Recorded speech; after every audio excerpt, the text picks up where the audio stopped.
Saya berpendapat Perdana Menteri perlu hadir sendiri ke Parlimen untuk menerangkan perkara ini. Beliau juga perlu hadir untuk memberi keterangan kepada jawatan kuasa kira-kira negara atau PAC untuk menjelaskan sama ada kelulusan bertulis beliau telah diberikan bagi semua urus niaga dan pelaburan 1MDB selepas jaminan kerajaan persekutuan bagi bond pertama. In fact, my questions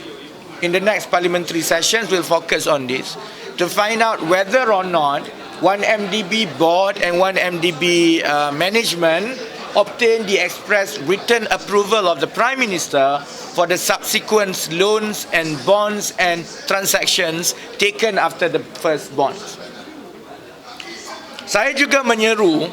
supaya semua agensi yang menyiasat 1MDB, termasuklah Polis Diraja Malaysia,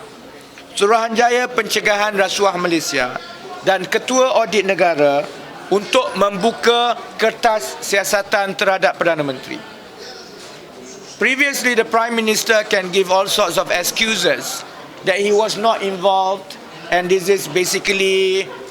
some cash flow problem in 1MDB that is a concern of the 1MDB's management. With the production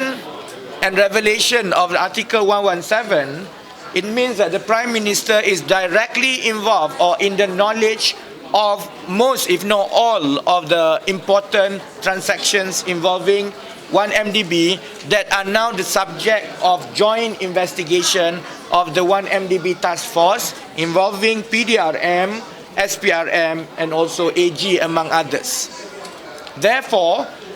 it is, I think, proper that an investigation paper is initiated against the Prime Minister, because it is unfair if everyone else from the board below is investigated when we know by now the Prime Minister have knowledge of all those transactions. Saya juga ingin mengingatkan Perdana Menteri dan juga saya ingin mengingatkan Tun Mahathir supaya dia boleh gunakan di dalam serangan-serangan dia terhadap Perdana Menteri bahawa selepas ini jika ada sebarang unsur penyelewengan jenayah di dalam 1MDB, ia akan turut menyabitkan Perdana Menteri dengan sabitan jenayah itu kerana Artikel 117 jelas menunjukkan keterlibatan secara langsung Perdana Menteri dalam keputusan-keputusan 1MDB. I think this is where it's going to be very slippery for the Prime Minister. If the call before this is for him to step down gracefully and retire, I don't think he can step down and retire gracefully after this, because if there is any element of criminal fraud, that buck stops with him and he would have to be hauled as well to be investigated for criminal fraud as well.